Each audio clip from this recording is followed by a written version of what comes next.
Hello students, हम कर रहे हैं बिजनेस इकोनॉमिक्स और बिजनेस इकोनॉमिक्स के अंदर लास्ट हमने जो लेक्चर या चैप्टर कंप्लीट किया वो किया फॉर्म्स ऑफ मार्केट या स्ट्रक्चर ऑफ मार्केट। उसके अंदर हमने perfect competition, imperfect competition, imperfect के अंदर हमने मोनोपोली, मोनोपोलिस्टिक, ओलिगोपोली अपने मार्केट किए। ठीक है, अब बच्चों के बहुत सारे कमेंट आ रहे थे कि सर अब हमें नेक्स्ट चैप्टर स्टार्ट कीजिए और वो बताइए प्राइस डिटर्मिनेशन कैसे होता है इन सब मार्केट स्ट्रक्चर के अंदर। तो आज हम ये चैप्टर स्टार्ट कर रहे हैं आपकी डिमांड पर। ओके, तो देखिए प्राइस डिटर्मिनेशन, इंट्रोडक्शन कि भाई प्राइस को डिसाइड करना है आपको, तो क्या है ये चीज़, है क्या प्राइस डिटर्मिनेशन, क्या है। तो देखो सिंपल सा फंडा है मार्केट या फिर इकोनॉमिक्स के अंदर। मेन चीज़ें जो हमने पढ़ी वो एक डिमांड पढ़ा, एक सप्लाई पढ़ी। डिमांड और सप्लाई दोनों प्राइस से रिलेटेड होती है। आपको थोड़ा सा याद दिला दूँ, है ना। डिमांड के अंदर क्या होता था कि ऐसे, जैसे फॉर एग्जांपल के लिए ये डिमांड है, ये प्राइस है, ठीक है, 2, 4, 6, 8 आपको दिख रहा होगा। और यहाँ पर डिमांड कर लेते हैं, मान लेते हैं 5, 10, 15, 20। ठीक, अब डिमांड कैसे डिसाइड होती थी, किसी भी प्रोडक्ट की डिमांड कैसे डिसाइड होती थी। डिमांड डिसाइड होती थी कि भैया कंज्यूमर कितनी डिमांड कर रहा है, और कंज्यूमर क्या देख के डिमांड करता था। कंज्यूमर ये देखता था कि उस प्रोडक्ट की प्राइस कितनी है। और अगर प्रोडक्ट महंगा मिल रहा है तो वो बिल्कुल कम डिमांड करता था, वो 5 ही खरीदेगा अगर 8 रुपये प्राइस है तो। अगर प्रोडक्ट जो है थोड़ा सस्ता हो जाएगा तो वो डिमांड थोड़ी उसकी बढ़ जाएगी, यानी कि वो 10 क्वांटिटी खरीद लेगा। अगर प्रोडक्ट की प्राइस 4 रुपये हो जाए तो वो कितनी खरीदेगा, 15 खरीद लेगा। अगर प्रोडक्ट की प्राइस 2 रुपये हो जाए तो हो सकता है वो 20 खरीद ले, ये 20। ठीक, तो अब आप डिमांड कर्व देखिए कैसे ऐसे बनता है। तो ये डिमांड है, तो डिमांड जो लाइन है उसको कौन प्रभावित कर रहा है, कंज्यूमर का बिहेवियर। डिमांड कौन करता है, कंज्यूमर। और कंज्यूमर का बिहेवियर क्या होता है, उस प्रोडक्ट की प्राइस को लेकर के अगर मैं बताऊं तो, बाकी फैक्टर्स हम बाद में देखेंगे।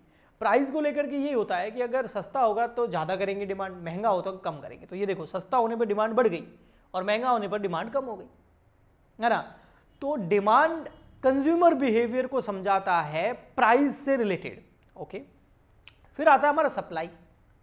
सप्लाई में हम क्या समझते हैं, सप्लाई में हम समझते हैं कंज्यूमर बिहेवियर को नहीं समझते, हम प्रोड्यूसर के बिहेवियर को समझते हैं। और प्रोड्यूसर बिहेवियर क्या बताता है हमको, ये देखिए फॉर एग्जांपल के लिए प्रोड्यूसर बिहेवियर क्या समझाता है। प्रोड्यूसर का बिहेवियर कुछ ऐसा होता है, मान लेते हैं ये प्राइस है, ठीक है, और यहां पर है सप्लाई, जो वो सप्लाई करेगा प्रोड्यूसर 5, 10, 15, 20। अब प्रोड्यूसर क्या सोच के सप्लाई मार्केट में करता है, वो सोचता है मार्केट में प्राइस चल रही है अगर 8 रुपीज़ किसी प्रोडक्ट की, तो वो बोलेगा ज़्यादा से ज़्यादा सप्लाई करूंगा भैया, महंगा बिक रहा है तो 20 सप्लाई करेगा। अगर 6 रुपये प्राइस हो गई अगर किसी प्रोडक्ट की, तो वो बोलेगा यार और कम सप्लाई करूंगा, क्योंकि ज़्यादा सप्लाई करने पर उसे ज़्यादा प्रॉफिट होता है। ज़्यादा सप्लाई कब करता है, जब ज़्यादा हाई प्राइस होती है। अगर महंगा बिक रहा है तो ज़्यादा सप्लाई करो, प्रॉफिट कमाओ। अगर थोड़ा सस्ता हो गया तो ज़्यादा सप्लाई रोक दो भैया, महंगा होने देंगे, ऐसे। और सस्ता हो जाए तो और सप्लाई कम कर देगा, और सस्ता हो जाए तो और सप्लाई कम कर देगा। तो ये सप्लाई कर्व बन गया। बट ये सप्लाई कर्व जो बना है ये कंज्यूमर के बिहेवियर पे बना है। ये डिमांड कर्व जो बना है ये डिमांड कर्व जो बना है वो कंज्यूमर के बिहेवियर पे बना है। और ये जो सप्लाई कर्व बना है ये प्रोड्यूसर के बिहेवियर पे बना है। और दोनों का बिहेवियर प्राइस से रिलेटेड इस तरीके से काम करता है। ओके, ठीक। अब हम समझते हैं, अगर हमको समझना है और प्राइस डिटर्मिनेशन करना है तो केवल डिमांड को समझने से कुछ नहीं होगा, केवल सप्लाई को समझने से कुछ नहीं होगा, दोनों को अलग अलग समझने से कुछ नहीं होगा। यानी कि कंज्यूमर के बिहेवियर को और प्रोड्यूसर के बिहेवियर को अगर हम सेपरेटली समझेंगे तो उससे कोई ज़्यादा हम उसका फ़ायदा नहीं उठा पाएंगे, फिर उससे ज़्यादा बेनिफिट, उसका यूज़ ज़्यादा नहीं कर पाएंगे। तो क्या करें, इन दोनों को इंटरेक्ट करो, इन दोनों को साथ में, दोनों को मिला करके आप इकोनॉमिक्स पढ़ो, फिर आप इनका ज़्यादा यूज़ कर पाएंगे, आप प्राइस को ज़्यादा अच्छे से डिसाइड कर पाएंगे। यही लिखा हुआ इधर देखिए, द कॉन्सेप्ट, ये देखिए यही लिखा हुआ मैं पढ़ा रहा हूँ आपको। The concept of demand and supply help us to understand. जो कॉन्सेप्ट है डिमांड का और सप्लाई का वो हमें हेल्प करता है समझने में। क्या समझने में, बिहेवियर, किसका बिहेवियर, डिमांड की वजह से कंज्यूमर और सप्लाई की वजह से प्रोड्यूसर का बिहेवियर समझते हैं। But these concept are limited use, लेकिन इस कॉन्सेप्ट का को लिमिटेड यूज, मतलब बहुत कम यूज होगा। कब? When they are taken separately, जब इनको हम अलग अलग करके पढ़ेंगे, अलग अलग करके इनका यूज करेंगे तो इनका लिमिटेड यूज होगा। ओके, तो क्या करें? द बिकम मोर यूजफुल, ये बहुत ज्यादा यूजफुल हो सकते हैं दोनों कॉन्सेप्ट, डिमांड और सप्लाई, कंज्यूमर और प्रोड्यूसर के बिहेवियर को समझना बहुत ज्यादा यूजफुल हो सकता है। कब? When they are used together, जब इनको हम एक साथ मिलाएंगे। Explain the behaviour of equilibrium in market, और उसी टाइम हम इक्विलिब्रियम हम जो मार्केट का समझ पाएंगे। ओके, तो मार्केट इक्विलिब्रियम का मतलब होता है कि जो कंज्यूमर का बिहेवियर है, यानी कि डिमांड का जो कॉन्सेप्ट है, जो प्रोड्यूसर का बिहेवियर है, यानी कि सप्लाई का जो कॉन्सेप्ट है, उनको टुगेदर यानी उनको एक साथ मिला करके, उनका इंटरेक्शन करवा के, उनको समझने से ज़्यादा यूज कर पाएंगे और हम मार्केट इक्विलिब्रियम ढूंढ पाएंगे। ओके, ये हो गया आपका इंट्रोडक्शन। आराम से आप लिख सकते हैं अगर आपने मेरे को ध्यान से सुना होगा तो। अब हम मार्केट इक्विलिब्रियम या प्राइस डिटर्मिनेशन करेंगे सबसे पहले परफेक्ट कंपटीशन के केस में, फिर आने वाले लेक्चर में हम इम्परफेक्ट कंपटीशन, फिर मोनोपोली, मोनोपोलिस्टिक और ओलिगोपोली हम करेंगे। ठीक है, तो आज हम परफेक्ट कंपटीशन हमने समझा था ना, जब फॉर्म्स ऑफ स्ट्रक्चर समझे थे, फॉर्म्स ऑफ मार्केट समझे थे ना, स्ट्रक्चर ऑफ मार्केट समझे थे, तब हमने समझा था कि परफेक्ट कंपटीशन क्या होता है। परफेक्ट कंपटीशन के शॉर्ट रिवीजन दे देता हूँ। बहुत सारी फर्म्स होती है और कोई भी फर्म इस पोजीशन में नहीं होती है कि वो सप्लाई को प्रभावित कर पाए या वो प्राइस को कंट्रोल कर पाए। ऐसी किसी फर्म की औकात नहीं होती है, क्योंकि छोटी छोटी बहुत सारी फर्म्स मिलकर के एक इंडस्ट्री बनी होती है और सबका कंट्रीब्यूशन होता है सप्लाई करने में। कोई भी एक बड़ी सिचुएशन में बड़े मार्केट को कैप्चर नहीं कर पाती है, सबका मार्केट शेयर थोड़ा थोड़ा होता है। तो फर्म्स जो होती है इंडिविजुअली प्राइस मेकर नहीं होती है, प्राइस टेकर होती है। प्राइस मेकर कौन होता है? प्राइस मेकर होता है मार्केट, और वहां पर प्राइस कैसे मेक की जाती है वो हम सीखेंगे। और इसके अंदर किसी प्रकार का एंट्री और एग्जिट का बैरियर भी नहीं होता है। कोई भी फर्म्स आ सकती है, कोई भी फर्म जा सकती है, और उसके आने से और उसके जाने से इंडस्ट्री पे, मार्केट पे कोई प्रभाव नहीं पड़ता है। ओके जी, ये होता था perfect competition. Yes, perfect competition is a market structure where each firm is price taker. हर फर्म प्राइस टेकर होती थी, प्राइस को ग्रहण करती थी। Price determined by the market forces, और प्राइस डिसाइड कौन करता था? मार्केट फोर्स प्राइस डिसाइड करते थे। अब मार्केट फोर्स यानी कि इंडस्ट्री यानी कि मार्केट कैसे प्राइस डिसाइड करता था? वो प्राइस डिसाइड करता था डिमांड और सप्लाई फोर्सेस से। देखो, अभी मैंने बताया ना, डिमांड का कर्व ऐसे होता है, ठीक है ना? डिमांड का कर्व नहीं, सॉरी, सप्लाई का कर्व। सप्लाई का कर्व ऐसे होता है, अभी हमने समझा थोड़ी देर पहले। ये सप्लाई, प्राइस बढ़ेगी तो सप्लाई बढ़ाते जाएंगे, प्राइस बढ़ेगी तो सप्लाई बढ़ाते जाएंगे। ओके, और डिमांड कैसे होती है? ऐसे, प्राइस कम होगी, सॉरी, अगर जो है सस्ता मिलेगा तो हम ज़्यादा खरीदेंगे, सस्ता मिलेगा तो ज़्यादा खरीदेंगे, तो ये डिमांड। तो ये कंज्यूमर का बिहेवियर हो गया, ये प्रोड्यूसर का बिहेवियर। ये जहां पर एक दूसरे को इंटरेक्शन करेगी वहीं पर प्राइस इक्विलिब्रियम डिसाइड किया जाएगा। मैं अभी आप एग्जांपल से समझाऊंगा, ठीक है? तो यहां पर यही बोला जा रहा है, is determined when market demand is equal to market supply. जब मार्केट डिमांड और मार्केट सप्लाई एक प्राइस पर इक्वल हो जाएगी उस टाइम। हम अभी आगे समझेंगे, इसका न्यूमेरिकल करेंगे। Both market demand and market supply act as the contracting, मतलब एक दूसरे को काट रही है ना, forces which move in the opposite direction. देखो, सप्लाई ऐसे चलती है, डिमांड ऐसे चलती है। ये डिमांड का लाइन है, ये सप्लाई का लाइन है, तो ऑपोजिट हो गई दूसरे की। जहां पर एक दूसरे को इंटरेक्ट करेगी वहीं पर मार्केट इक्विलिब्रियम होगा, वही प्राइस डिसाइड होगी और वहां पर सप्लाई इक्वल टू डिमांड हो जाती है। ओके, ठीक है, आइए हम इसको एक एग्जांपल से समझते हैं, ठीक है? उससे आपको बेहतर समझ में आएगा। ये देखिए, यहाँ पर एग्जांपल लिया है मैंने, आपको दिख रहा होगा पूरा, ठीक है? Example of market equilibrium in perfect competition. यहाँ पे देखिए क्या, ये है प्राइस ऑफ बनाना, केले, ठीक है? और ये रुपीज देख रखे हैं, ठीक है? ओके, उनकी प्राइस, ये मार्केट डिमांड केजी के अंदर, ये मार्केट सप्लाई केजी के अंदर, और यहाँ शॉर्टेज और सप्लाई फिर रिमार्क करेंगे हम। देखो समझो कैसे। अगर प्राइस हो बनाना की 20 रुपीज, तो मार्केट में डिमांड बहुत ज़्यादा होगी क्योंकि सस्ता मिल रहा है, ये सस्ती प्राइस है, ठीक है? तो मार्केट में डिमांड कितनी है? 1000। लेकिन प्राइस केवल 20 रुपीज़ है, 20 रुपीज़ किलो मिल रही हैं, तो यहाँ पर मार्केट की जो डिमांड है वो तो 1000 है। मार्केट की डिमांड जो है वो 1000, ज़्यादा खरीदना चाहते हैं, सस्ता मिल रहा है, तो कंज्यूमर तो ज़्यादा खरीदना चाहेगा, तो डिमांड जनरेट होगी ज़्यादा। लेकिन सप्लायर क्या सोच रहा है, यार अभी सप्लाई नहीं करते, अभी थोड़ा ही सप्लाई करो, 1-2 दिन देखो, डीप फ्रीजर में रख दो, है ना, कोल्ड स्टोरेज में रख दो, बट थोड़ा 1-2 दिन रुको, प्राइस को बढ़ने दो, फिर सप्लाई करेंगे। तो अभी वो केवल थोड़ी सी सप्लाई कर रहे हैं, कितनी, 200। तो यहाँ पर क्या आ गई, शॉर्टेज आ गई, और सरप्लस मतलब प्लस, ठीक है। तो शॉर्टेज कितने की आ गई, 1000 डिमांड कर रहे हैं लोग, लेकिन कंज्यूमर 1000 की डिमांड कर रहा है, प्रोड्यूसर 200 ही सप्लाई कर रहा है, तो मार्केट में शॉर्टेज कितने की आ गई, 800 kg की आ गई।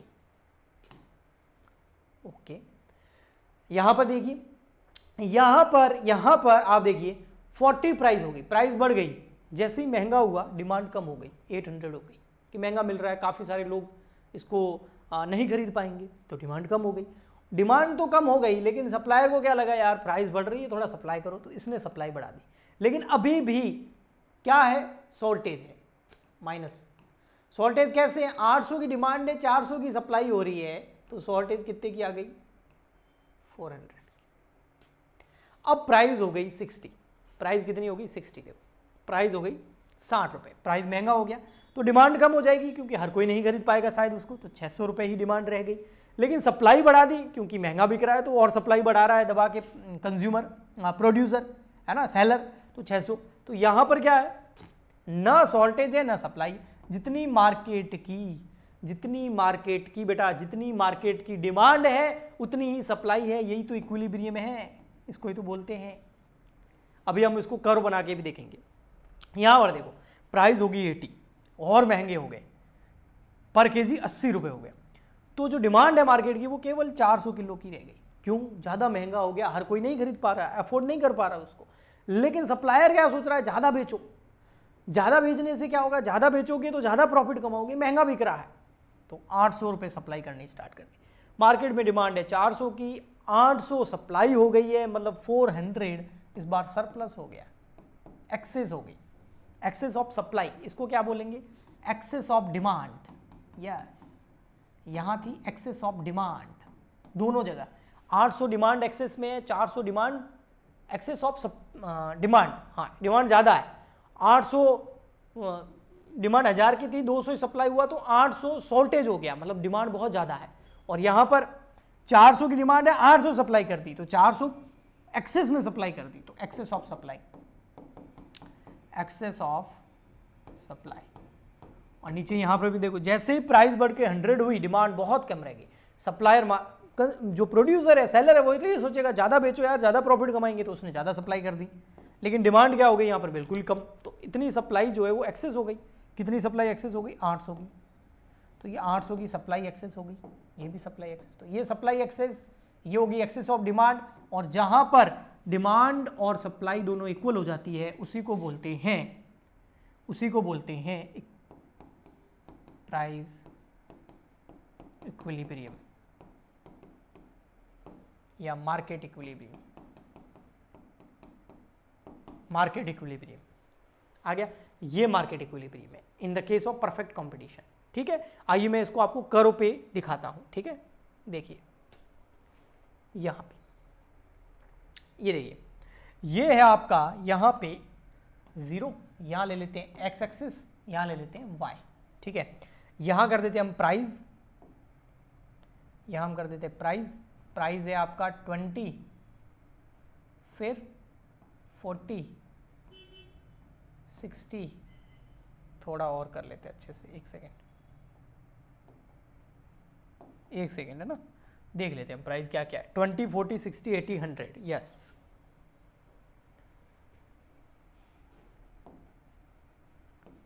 ट्वेंटी, 40, 60, 80, 100, ये हो गया प्राइस, ये वाई एक्सिस, एक्स एक्सिस, ये हो गया 0। ठीक है, यहाँ प्राइस और यहाँ पर कर देते हैं हम क्वांटिटी, उसमें डिमांड और सप्लाई दोनों देख लेंगे अपन। तो क्वांटिटी में सबसे पहला था 200, यस, फिर 400, 600, 800, 1000। अब देखो यहां पर सबसे पहले हम बना लेते हैं यहां पर डिमांड या सप्लाई, दोनों में से देख लो, सप्लाई कर लेते हैं पहले या डिमांड कर लो, डिमांड देख लो, डिमांड देख लेते हैं। अब डिमांड में देखना, डिमांड क्या होता है, जब सस्ता होता है, जब सस्ता होता है तो ज़्यादा बिकता है। तो अगर प्राइस है 20 की तो ज़्यादा बिकेगा, मान लेते 1000 उसकी डिमांड है। जब प्राइस 40 हो गई तो डिमांड कम हो गई, 800 की हो गई। जब प्राइस 60 हो गई तो डिमांड कम हो गई, 600 की हो गई यहाँ पे। जब प्राइस जो है प्राइस बढ़कर के 80 हो गई तो डिमांड और कम हो गई, 400 हो गई। महंगा होता जाएगा तो डिमांड कम होती जाएगी। और ये कुछ इस तरीके से आपका कर्व बन गया, इसको क्या बोलते हैं, डिमांड कर्व। ओके, अब सप्लाई कर्व को देखो। सप्लाई क्या होता है, सप्लाई में क्या होता है, अगर बहुत मार्केट में प्राइस हाई है तो ज़्यादा बेचेंगे, सप्लाई ज़्यादा करेगा प्रोड्यूसर या सेलर। सस्ता है तो कम सप्लाई करेगा, तो 200 ही प्राइस है तो वो 200 ही सप्लाई करेगा यार, ज़्यादा प्रॉफिट नहीं कमा पाएंगे। जैसे प्राइस 40 हो गई तो उसने और सप्लाई करना बढ़ा दिया, जैसे प्राइस 60 हो गई तो उसने यहाँ और सप्लाई कर दिया, और जैसे ही प्राइस 80 हो गई तो उसने और सप्लाई बढ़ा दी, और प्राइस हो गई 100 तो उसने और सप्लाई बढ़ा दी। तो ये सप्लाई कर्व हो गया। अब आप देखो, ये हो गया आपका सप्लाई कर्व, ये हो गया डिमांड कर्व। ये एक दूसरे को जिस प्राइस पर इंटरेक्ट कर रहा है, काट रहा है, ये देखो, ये है आपका मार्केट इक्विलिब्रियम। इसको मार्केट इक्विलिब्रियम, इसको क्या बोलते हैं, मार्केट इक्विलिब्रियम बोला जाता है। ठीक है, और ये जो है ये पूरा ये है एक्सेस सप्लाई। यहाँ सप्लाई बहुत ज़्यादा हो रही है, डिमांड कम है। देख लो ना आप, डिमांड कितनी है केवल, ये देखो 200, 400 है ना, लेकिन सप्लाई देखो कितनी है, ये रहा सप्लाई कर, सप्लाई देखो कितनी है यहाँ पर 1000। और ये जो नीचे वाला है ये पूरा, ये है एक्सेस डिमांड, एक्सेस डिमांड, ये पूरा एक्सेस डिमांड है। देख लो भले आप, डिमांड ज़्यादा है यहाँ पर, 20 पे डिमांड कितनी है 1000, ये देखो, लेकिन सप्लाई कितनी है केवल 200 है ना, इसी प्राइस पर। तो ये मार्केट इक्विलिब्रियम होता है in case of perfect competition. Okay जी, ठीक। अब आपने यहाँ समझ तो लिया एक्सेस सप्लाई और एक्सेस डिमांड। ठीक है, एक्सेस सप्लाई हमेशा इधर होता है क्योंकि इधर ऊपर सप्लाई ज़्यादा है, और एक्सेस डिमांड हमेशा नीचे होता है क्योंकि यहाँ पर डिमांड ज़्यादा है। ठीक है, अब हम आगे समझते हैं, आपको स्क्रीनशॉट लेना है तो ले सकते हैं आप। ठीक है, अब हम आगे समझते हैं यहाँ पर एक्सेस डिमांड और एक्सेस सप्लाई को। वैसे आपको समझ आ गया होगा, लेकिन थोड़ा सा और, एक्सेस डिमांड कब होती है, excess demand refer to a situation, कैसी situation, when quantity demanded is more than quantity supplied. जो क्वांटिटी डिमांड है वो ज्यादा है किससे, क्वांटिटी सप्लाई से, तो इसको बोलते हैं एक्सेस डिमांड। ओके, ऐसी सिचुएशन जब भी दिखे। ठीक, नेक्स्ट आता है आपका एक्सेस सप्लाई। एक्सेस सप्लाई किसको बोला जाता है, excess supply, excess supply refer a situation when the quantity supplied, जो क्वांटिटी सप्लाई कर रहे हैं, is more then the quantity demand. इस बार सप्लाई ज्यादा है किससे, क्वांटिटी डिमांड से। इससे पहले जो मैंने बताया उसमें डिमांड ज्यादा थी, अभी सप्लाई ज्यादा है। ठीक है, ओके। और मार्केट इक्विलिब्रियम कब होता है, जब सप्लाई एंड डिमांड इक्वल हो जाती है। ठीक है, तो ये परफेक्ट कंपटीशन के अंदर कैसे प्राइस डिसाइड होती है वो मैंने आपको समझाया। आगे हम इस लेक्चर को, इस चैप्टर को और कंटिन्यू करेंगे नेक्स्ट लेक्चर के अंदर। अगर आपको इन लेक्चर से हेल्प मिल रही है तो प्लीज़ आप ज़्यादा से ज़्यादा इनको और स्टूडेंट्स तक शेयर कीजिए, ताकि बहुत सारे बच्चों के अभी यूनिवर्सिटी लेवल पे एग्ज़ाम चल रहे हैं, उनकी हेल्प होगी, उनके जो मार्कशीट है उसमें अच्छे नंबर आ पाएंगे उनके। तो इसमें मेरा भी कंट्रीब्यूशन रहेगा, आपका भी रहेगा। इसके अलावा कुछ पूछना हो तो कमेंट कर सकते हैं, और लॉन्ग टर्म तक हमसे जुड़े रहना चाहते हैं तो आप प्लीज़ सब्सक्राइब कर लीजिए। हम ऐसे ही आपके लिए लेक्चर लाते रहेंगे। तो आज के लिए इतना ही, मिलते हैं नेक्स्ट लेक्चर में, तब तक के लिए goodbye and thank you.